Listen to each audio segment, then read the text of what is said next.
De acuerdo, vamos al lío.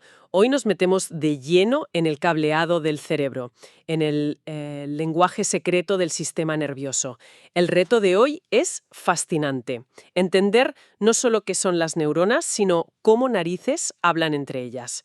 Cómo un pensamiento o la simple decisión de rascarse la nariz pasa de ser una idea a una señal eléctrica real. Exacto. Es que es la base de todo, absolutamente todo lo que somos. Hoy vamos a desmontar el proceso pieza por pieza. Empezaremos por el chispazo inicial, el impulso eléctrico que se genera en una sola neurona.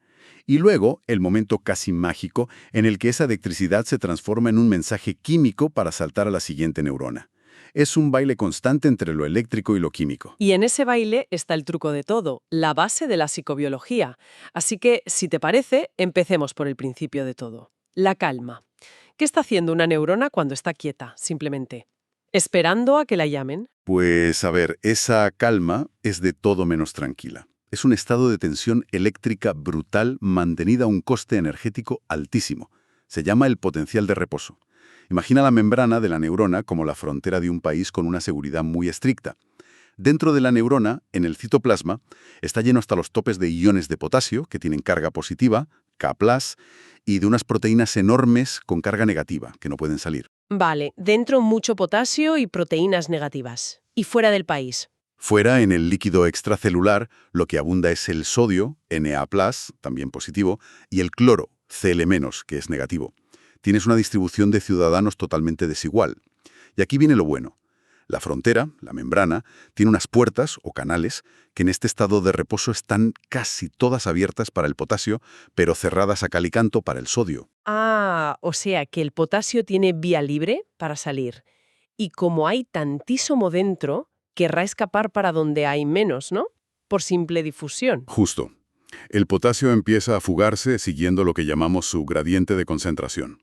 Pero claro, el potasio tiene carga positiva. Cada vez que un ion de potasio se escapa, deja el interior de la neurona un poquito más negativo. Un momento, que lo vea.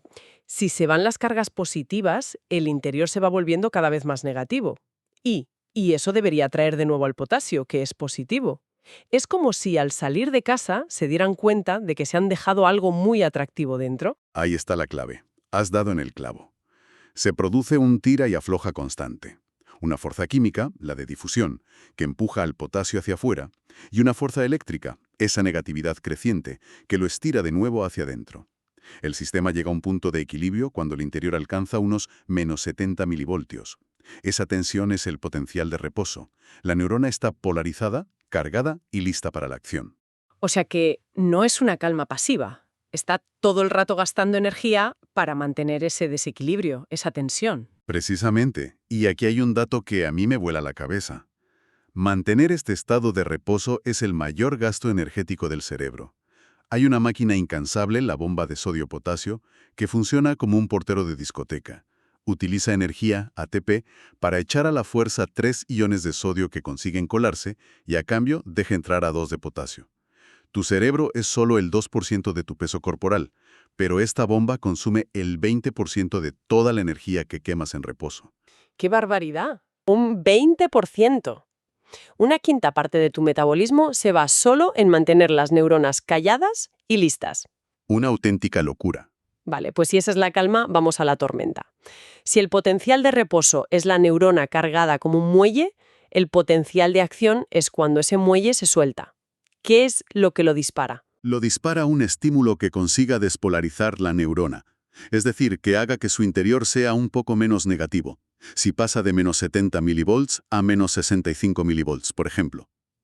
Pero la magia de verdad ocurre si ese estímulo es lo bastante fuerte como para cruzar un umbral crítico, que está sobre los menos 55 milivolts.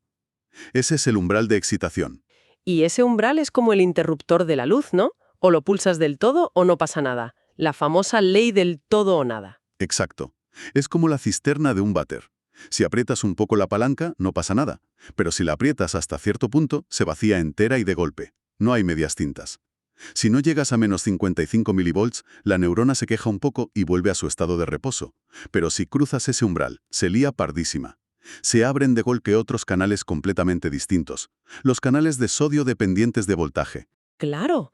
Y el sodio, que estaba fuera, desesperado por entrar porque había poco dentro, y además el interior era negativo. Ahora tiene las puertas abiertas de par en par. Debe ser una avalancha. Una avalancha es la palabra perfecta. Entra en tromba, y esa entrada masiva de cargas positivas no solo elimina la negatividad, sino que invierte la polaridad por completo. En una milésima de segundo, la neurona pasa de menos 55 milivolts a unos plus 50 milivolts. Ese pico vertiginoso es el potencial de acción. Es el grito, el disparo, el impulso nervioso. Impresionante. Pero no puede quedarse ahí arriba para siempre en positivo. ¿Cómo se resetea el sistema para poder volver a disparar? En el mismo pico de positividad, casi a la vez, pasan dos cosas. Primero, los canales de sodio se inactivan. Es como si una segunda compuerta se cerrara y dijera hasta aquí hemos llegado. Se corta la entrada de sodio.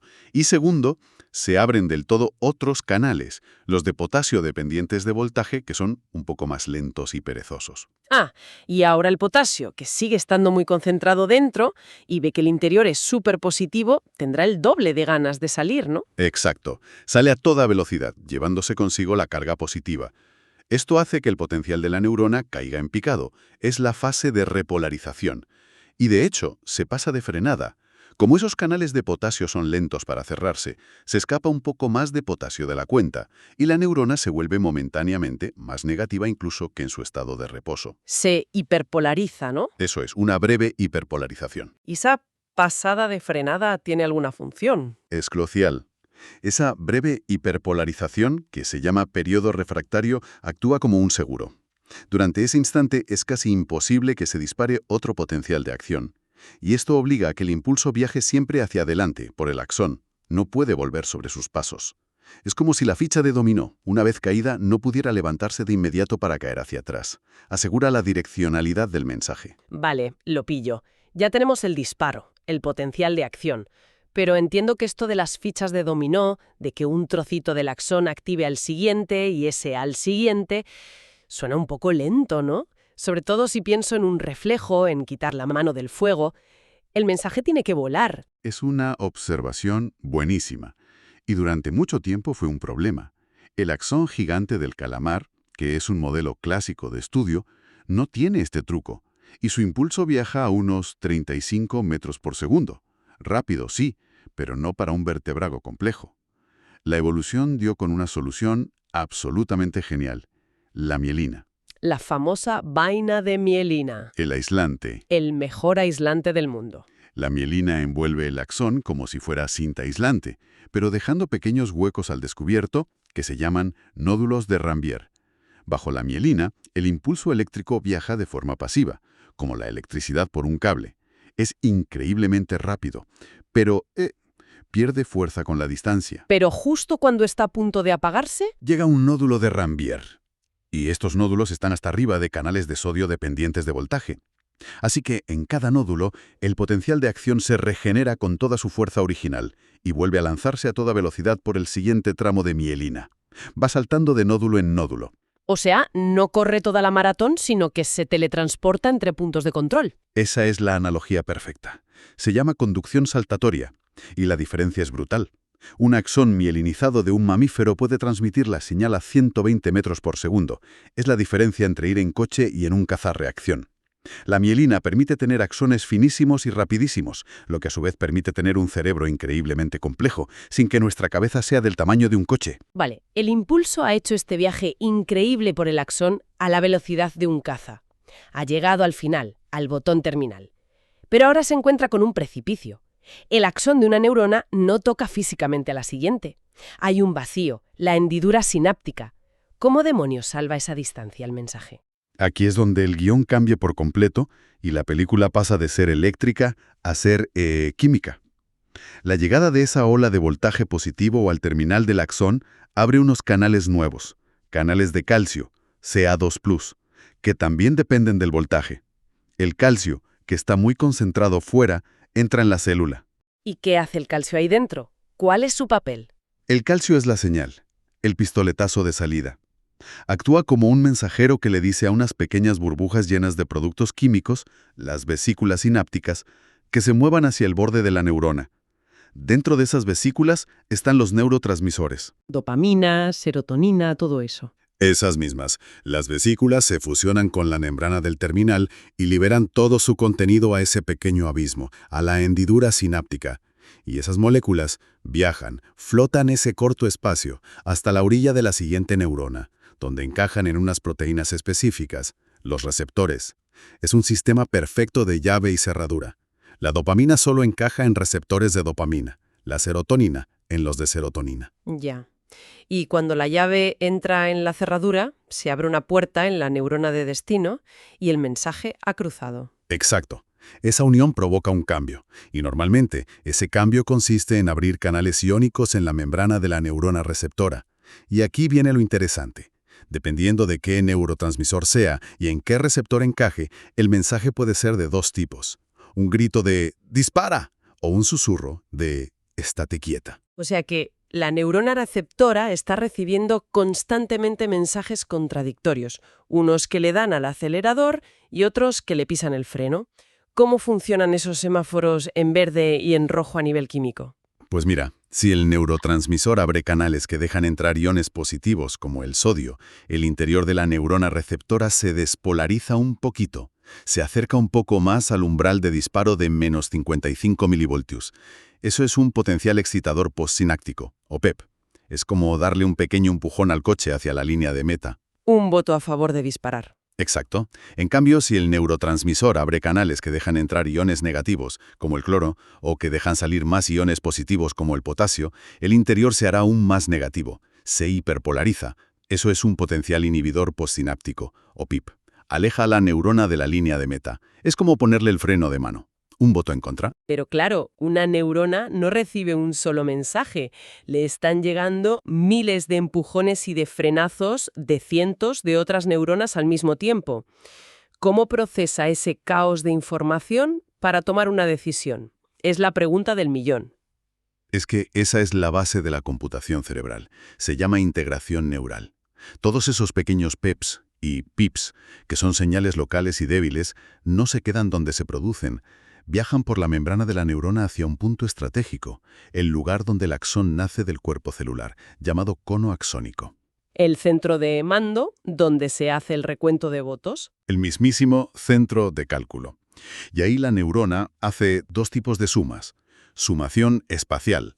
Suma los efectos de todos los mensajes que llegan a la vez a diferentes partes de la neurona.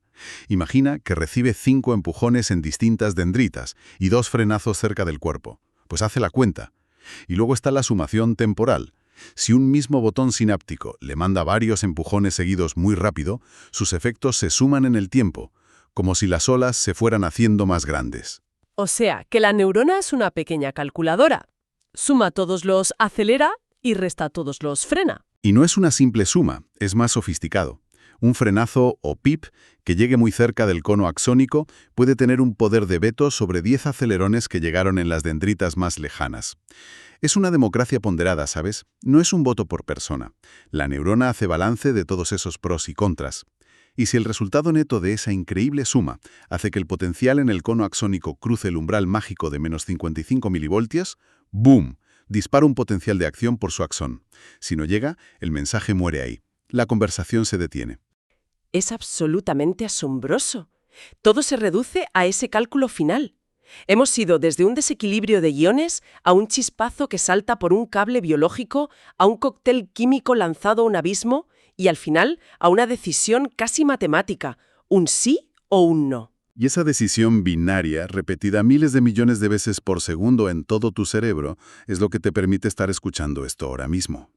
Es fascinante pensar que toda la farmacología moderna se basa en manipular esta conversación. Un antidepresivo, por ejemplo, lo que hace es impedir que se retiren los neurotransmisores de la hendidura, haciendo que su mensaje positivo dure más tiempo. Otras drogas imitan a los neurotransmisores, actuando como llaves maestras. Todo es intervenir en esta charla eléctrica y química. Lo que nos deja una idea final para darle vueltas.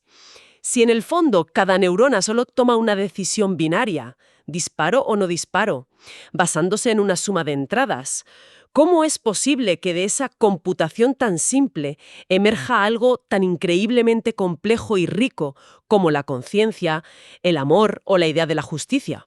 Esa es la pregunta del billón de dólares en neurociencia, desde luego. La respuesta seguramente no está en el cálculo de una sola neurona. Está en la sinfonía que componen miles de millones de ellas, en la increíble red de conexiones y patrones que se forman y se deshacen a cada instante, integrando toda esa información. Acabamos de describir una nota musical, pero el cerebro es la orquesta entera tocando a la vez.